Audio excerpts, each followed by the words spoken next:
खोल दे पंख मेरे कहता है परिंदा, अभी उड़ान बाकी है, जमी नहीं है मंजिल मेरी, अभी पूरा आसमान बाकी है। नमस्कार दोस्तों, पैंथर एकेडमी में आप सभी लोगों का हार्दिक स्वागत है। उम्मीद है अब सारे लोग स्वस्थ होंगे। डेली की तरह आपको ऊर्जावान बनाए रखने के लिए हम लोग सेशन की शुरुआत दो शब्द मोटिवेशनल कोट से करना चाहेंगे। तो देखिए यहां लिखा गया है, विजेता वो नहीं बनते जो कभी असफल नहीं हुए, बल्कि वो बनते हैं जो कभी हार नहीं मानते। मतलब अपने संकल्प को दृढ़ बनाकर अगर आप कार्य करेंगे तो निश्चित ही सफलता आपके हाथ आनी ही होगी। इसी क्रम में हम लोग सेशन की शुरुआत करेंगे और आपसे यही गुजारिश रहेगा कि सेशन में शुरुआत से लेकर अंत तक बने रहिए। इस सेशन से आपको जरूर लाभ होगा। आइए हम लोग इस सेशन की शुरुआत करें और देखें पहला प्रश्न। पहला प्रश्न है, हाल ही में कृषि अनुसंधान परिषद ICAR के महानिदेशक के रूप में किसे नियुक्त किया गया है? पहला है हिमांशु पाठक, दूसरा त्रिलोचन महापात्र, तीसरा विवेक जोशी, चौथा राजीव कुमार। यहां हमारा जो सही विकल्प है, विकल्प नंबर ये सही होगा। हिमांशु पाठक जी को कृषि अनुसंधान परिषद का महानिदेशक के रूप में नियुक्त किया गया है। अब यहां हम अगर देखें तो भारतीय कृषि अनुसंधान परिषद का गठन कब किया गया था दोस्तों? तो 1919 ईस्वी में किया गया था। यहां से एक इतिहास से प्रश्न आपको याद रखना है, मॉन्टेगू चेम्सफोर्ड सुधार भारत में कब आया था? तो 1919 ईस्वी में आया था। इसका मुख्यालय कहां है दोस्तों? तो इसका मुख्यालय जो है ये नई दिल्ली में है। साथ ही साथ अगर हम बात करें कि हिमांशु पाठक जी ने किसका स्थान लिया है, तो त्रिलोचन महापात्र जी के स्थान पे कृषि अनुसंधान परिषद के महानिदेशक के रूप में आए हैं हिमांशु पाठक जी। साथ ही साथ अगर हम बात करें कृषि किस विषय की सूची है, तो ये समवर्ती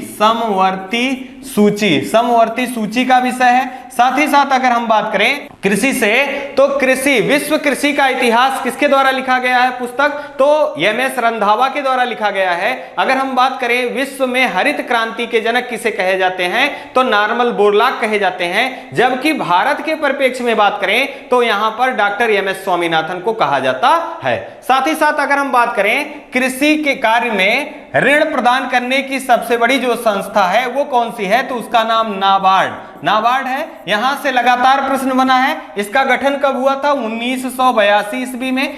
किस समिति के सिफारिश पर?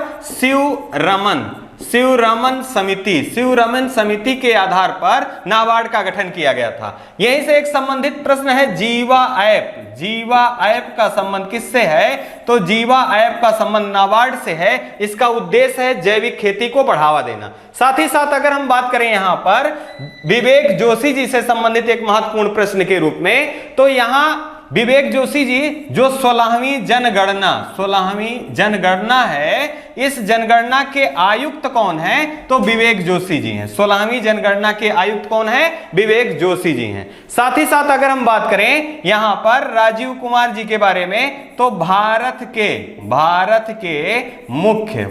के मुख्य चुनाव आयुक्त, भारत के मुख्य चुनाव आयुक्त कौन है वर्तमान में? तो राजीव कुमार जी हैं। साथ ही साथ हमको ध्यान रखना है कि भारत के पहले चुनाव आयुक्त कौन थे? तो पुरुष में सुकुमार सेन जी थे, और अगर महिला में बात किया जाए तो रमा देवी थी। साथ ही साथ इसी क्रम में हम लोग अगला प्रश्न देख लें। अगला देखिए, यहां जो भारत के नए भारतीय कृषि अनुसंधान परिषद के महानिदेशक चुने गए हैं, आपको यहां फिगर के द्वारा दिखाया गया है। अगले प्रश्न के रूप में देखें, हाल ही में चर्चा में रहा संस्कृति मंत्रालय ने किसकी 146वीं जयंती के अवसर पर तिरंगा उत्सव का आयोजन किया? तो यहां देखिए, पहला आपका दिया गया है बंकिम चंद्र चटर्जी, दूसरा पिंगली वेंकैया, तीसरा दिया गया है राजेंद्र प्रसाद, चौथा दिया गया है VR अम्बेडकर।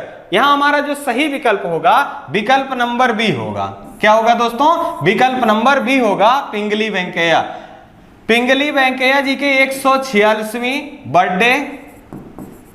बर्थडे के उपलक्ष्य में यहां पर अमित शाह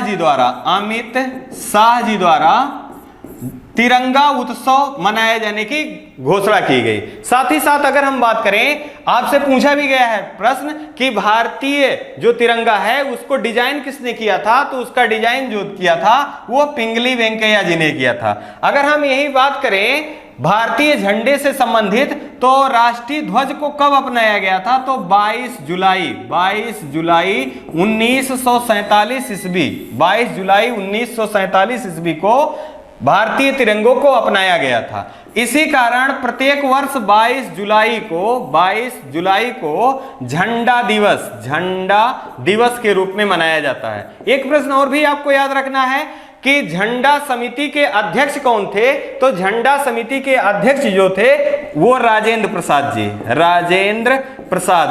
प्रसाद जी झंडा समिति के अध्यक्ष थे। यहां पर आपको अगला प्रश्न के रूप में देखना है वी आर अम्बेडकर जी से। तो वी आर अम्बेडकर जी जो हैं, यहां से आपको याद रखना है कि प्रारूप समिति के अध्यक्ष कौन थे, तो वी आर अम्बेडकर जी प्रारूप समिति के अध्यक्ष कौन थे, तो वी आर अम्बेडकर जी थे। साथ ही साथ वी आर अम्बेडकर जी ने किस अनुच्छेद को संविधान की आत्मा कहा, तो अनुच्छेद 32 को इन्होंने संविधान की आत्मा कहा। साथ ही साथ अगर प्रश्न आपसे दोस्तों पूछा जाता है संविधान की आत्मा किसे कहा जाता है, इसमें नाम नहीं मेंशन है कि बी आर अम्बेडकर द्वारा या किसी और के द्वारा, तो यहां पर आपको ध्यान रखना है कि संविधान की आत्मा जो नॉर्मल पूछा जा रहा है तो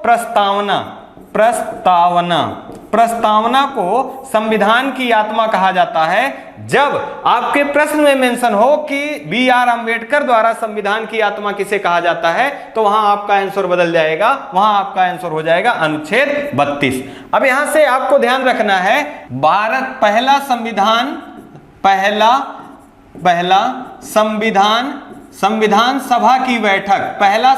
सभा की बैठक कब बुलाई गई, तो यह बुलाया गया 9 नवंबर 1946 को, और इसके अस्थायी अध्यक्ष चुने गए डॉक्टर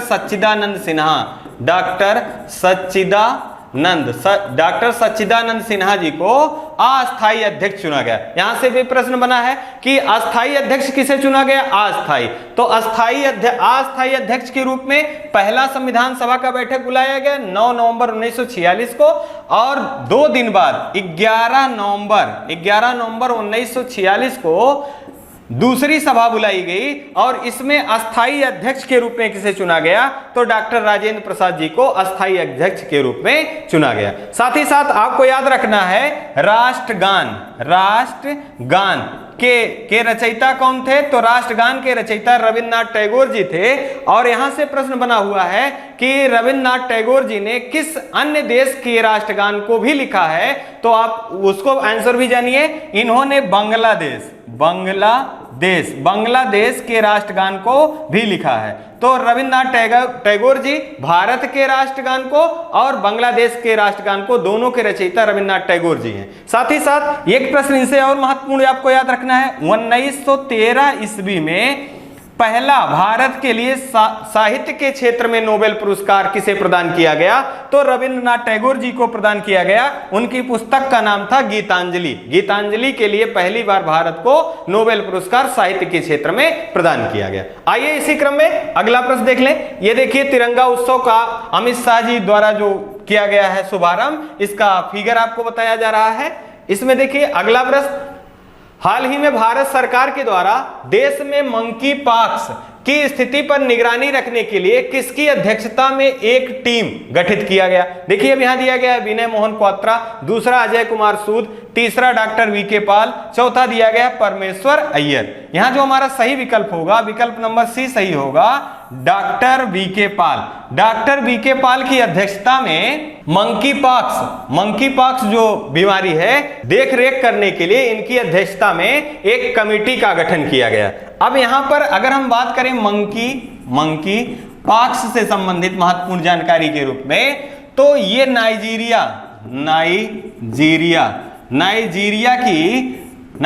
की स्थानीय बीमारी है। साथ ही साथ अगर बात करें भारत में पहला केस इसका किस राज्य में देखा गया था? तो केरल राज्य में देखा गया था, और यह यूएई से लौटे हुए व्यक्ति में मंकी पॉक्स के सिम्टम पाए गए थे। और इसके लक्षण कैसे होते हैं? तो चेचक जैसे लक्षण दिखाई देते हैं, शरीर पे दाने आ जाते हैं, साथ ही साथ उसके शरीर में दर्द और बुखार होने की संभावना प्रबल होती है। अगर हम बात करें, इसे एक विशेष नाम से संबोधित किया जाता है,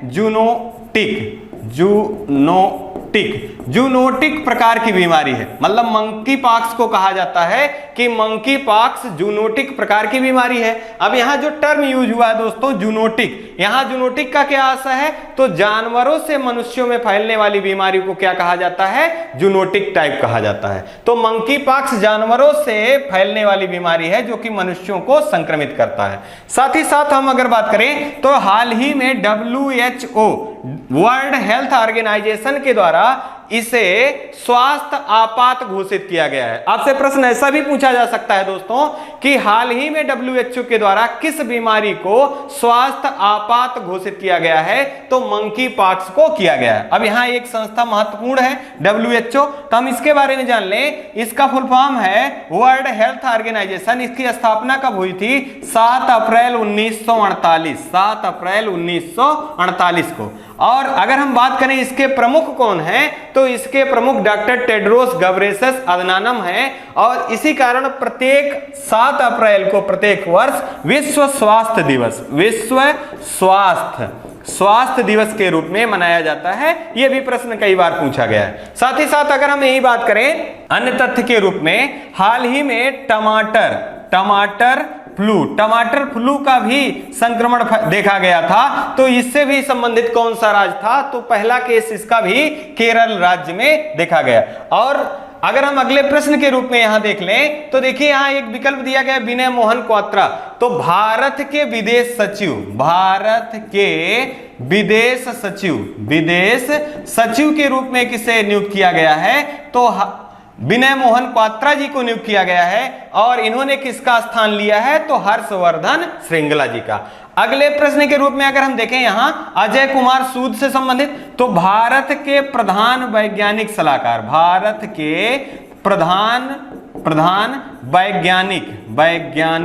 सलाहकार के रूप में किसे नियुक्त किया गया है? तो अजय कुमार सूद जी को नियुक्त किया गया है। अगर हम बात करें परमेश्वर अय्यर जी के बारे में, तो नीति आयोग के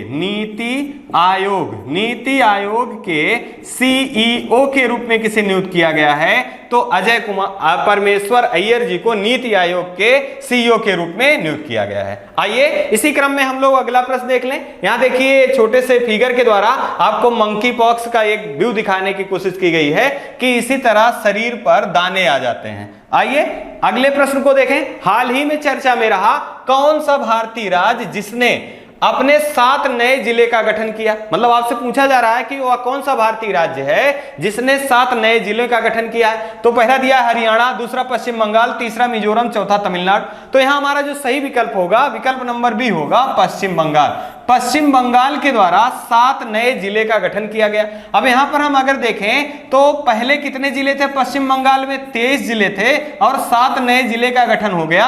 तो यहां टोटल जिले जो हो गए दोस्तों ये 30 हो गए। अब यहां पश्चिम बंगाल से हम जाने, पश्चिम बंगाल के मुख्यमंत्री कौन है? तो ममता बनर्जी जी हैं। साथ ही साथ हाल ही में पश्चिम बंगाल में राज्यपाल जी की नियुक्ति हुई है। तो कौन नियुक्त किए गए हैं? ला गणेशन जी को नियुक्त किया गया है। साथ ही साथ यहां के पहले राज्यपाल कौन थे? तो जगदीश धनखड़ जी थे। और ये राष्ट्रपति उम्मीदवार के रूप में चुने गए हैं एनडीए के द्वारा। आपको याद रखना है कि उपराष्ट्रपति उम्मीदवार के रूप में किसे चुना गया है?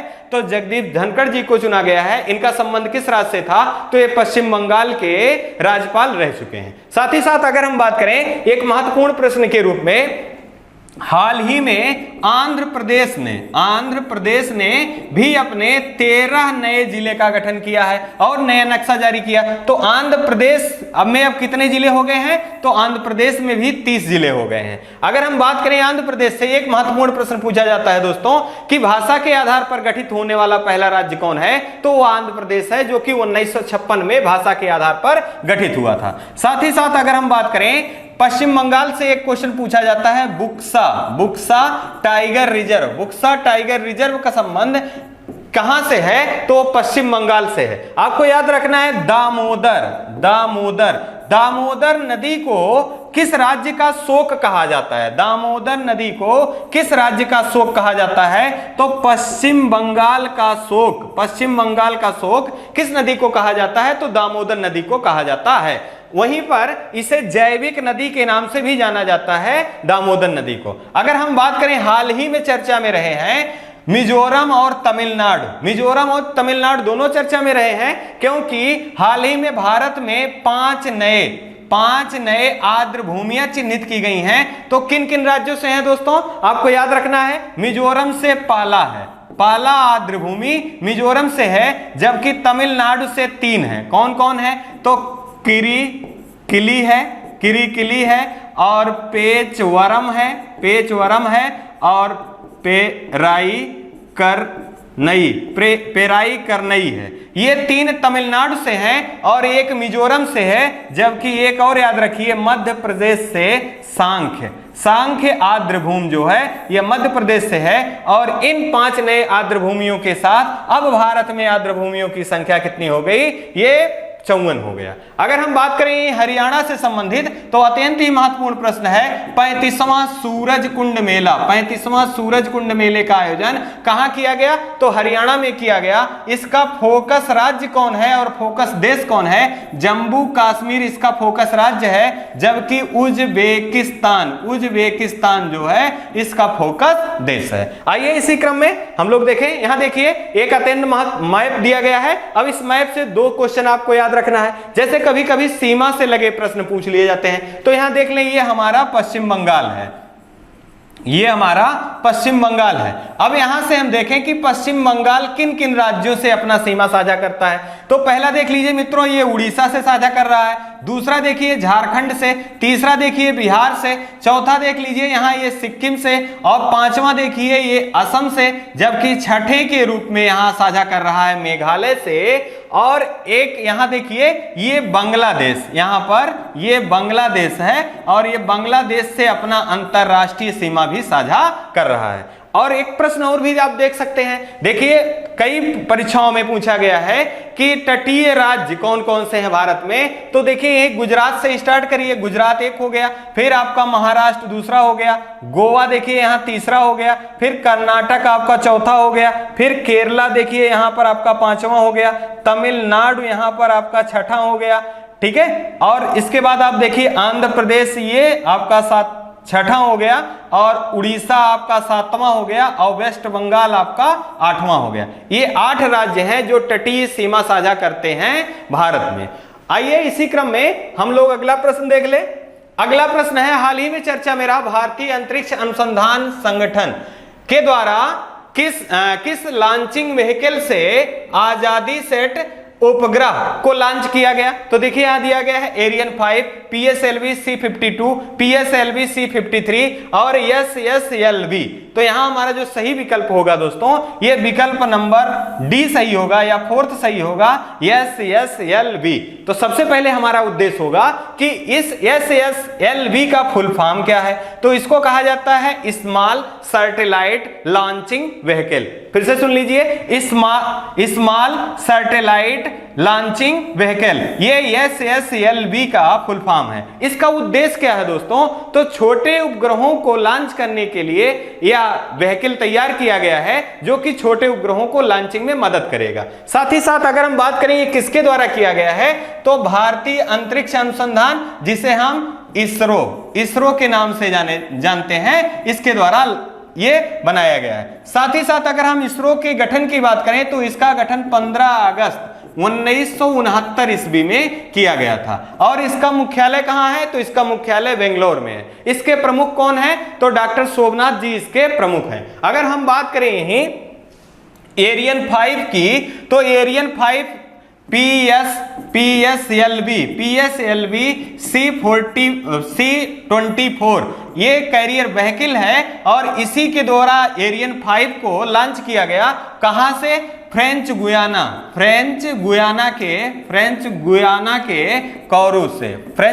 के कौरू से इसको लॉन्च किया गया। इससे भी इंपॉर्टेंट आपको याद रखना है, इसी को लीज पर दिया गया है। किसको? टाटा को किसको लीज पे दिया गया है? तो फ्रेंच गुयाना के कौरू को, जो एरियन 5 से लॉन्च किया गया है, इसी को लीज पर दिया गया है टाटा को। अगर हम बात करें PSLV C52 की, तो भारत 2022 का पहला सैटेलाइट प्रक्षेपण किया गया। उसका नाम क्या है? EOS 04। इसका फुल फॉर्म होता है अर्थ ऑब्जर्वेशन सैटेलाइट 04। इसका 2022 में पहला प्रक्षेपण किया गया। किस कैरियर के द्वारा? तो PSLV C52 द्वारा। अगर हम बात करें PSLV C53 का, तो अत्यंत ही महत्वपूर्ण यह है, इसके द्वारा सिंगापुर के तीन नए उपग्रहों को लॉन्च किया गया। और इसके बारे में हम लोगों ने कई बार बात कर रखा है। अब आपसे यही उम्मीद है कि सिंगापुर के जो 3 नए उपग्रहों को लॉन्च किया गया PSLV C53 द्वारा, तो आप इनके नाम को कमेंट बॉक्स में जरूर बताइएगा। आइए इसी क्रम में हम लोग अगला प्रश्न देख लेते हैं। अगला प्रश्न देखिए, यहां देखने से पहले आप देखिए इसरो के आपके फिगर दिए गए हैं। अब एक प्रश्न और भी याद रखिए, हाल ही में चर्चा में रहा,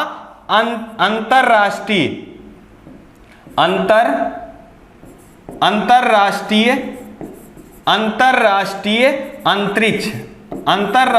अंतरिक्ष अनुसंधान केंद्र से किस देश ने अलग होने की बात की है? तो वो रूस के द्वारा अंतरराष्ट्रीय अंतरिक्ष अनुसंधान केंद्र से अलग होने की बात की गई है। अब यहां आपको याद रखना है, अंतरराष्ट्रीय अंतरिक्ष अनुसंधान केंद्र कब स्थापित किया गया था? तो 1998 ईस्वी में स्थापित किया गया था। किसके द्वारा? तो यहां पर USA के द्वारा, जापान के द्वारा, साथ ही साथ अगर हम बात करें कनाडा के द्वारा, और यूरोपीय यूनियन के द्वारा, और यहां पर रूस के सहयोग से अंतरराष्ट्रीय अंतरिक्ष अनुसंधान केंद्र की स्थापना की गई। और यहां से रूस ने 2024 तक अपने अंतरराष्ट्रीय अंतरिक्ष केंद्र बनाए जाने की घोषणा की, और ये यहां से अलग होने की बात इन्होंने किया है। अब अगर हम USA के अंतरिक्ष स्टेशन का नाम जानना चाहें, तो इसका नाम है नासा। अगर हम जापान के बारे में बात करें, तो इसका नाम है जाक्सा। अगर कनाडा के बारे में बात करें, तो CSA कनाडा स्पेस एजेंसी। अगर यूरोपीय यूनियन के बारे में बात करें, तो इसका नाम है ESA यूरोपीय यूनियन स्पेस एजेंसी। अगर हम रूस के बारे में बात करें, तो रॉसकॉस्मोस कहां की अंतरिक्ष एजेंसी है? तो रूस की है। आइए इसी क्रम में अगला देख लें। हाल ही में चर्चा में रहा कॉमनवेल्थ गेम में लंबे समय के बाद स्वर्ण पदक किस खेल में प्राप्त हुआ? अब देखिए, पहला दिया गया क्या बास्केटबॉल है,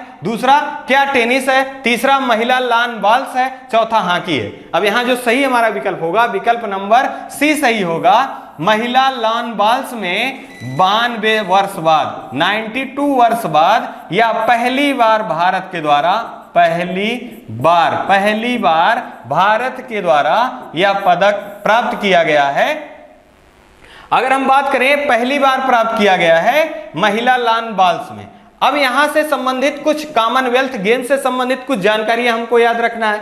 जैसे अगर हम बात करें, कॉमनवेल्थ गेम सबसे पहले कब प्रारंभ हुआ? 1930 ईस्वी में प्रारंभ हुआ था। कहां से प्रारंभ हुआ था?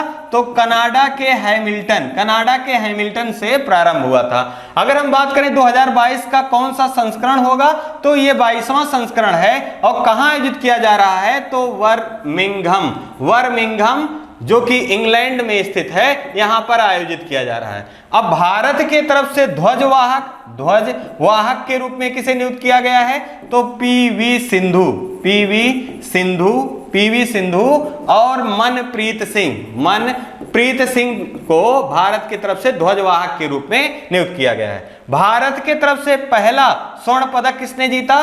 तो मीराबाई चानू। इनका खेल क्या है? वेट लिफ्टिंग है। और किस राज्य से संबंधित हैं? मणिपुर से संबंधित हैं। इनके द्वारा पहला भारत के लिए स्वर्ण पदक जीता गया और इन्हीं के द्वारा टोक्यो में भी पहला सिल्वर पदक भारत के लिए जीता गया था। साथ ही साथ अगर हम यहां बात करें, एक प्रश्न अत्यंत ही आवश्यक है, कॉमनवेल्थ गेम 2022 में सबसे कम उम्र के भारतीय खिलाड़ी कौन है और खेल कौन सा है? तो उनका नाम है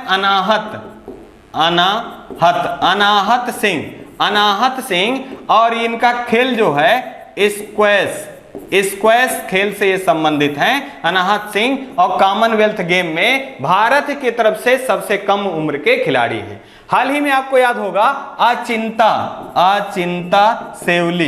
सेवली ने कितने किलोग्राम में स्वर्ण पदक प्राप्त किया है भारत के लिए? तो आपको याद रखिए 73 किलोग्राम वर्ग में भारोत्तोलन में इन्होंने स्वर्ण पदक प्राप्त किया है भारत के लिए। साथ ही साथ जेरेमा लाल निरुंगमा ने भी स्वर्ण पदक प्राप्त किया है भारत के लिए वेट लिफ्टिंग में। इसी क्रम में आइए हम लोग इस फिगर के माध्यम से देखते हैं। ये देखिए भारतीय जो खिलाड़ी हैं, इनके द्वारा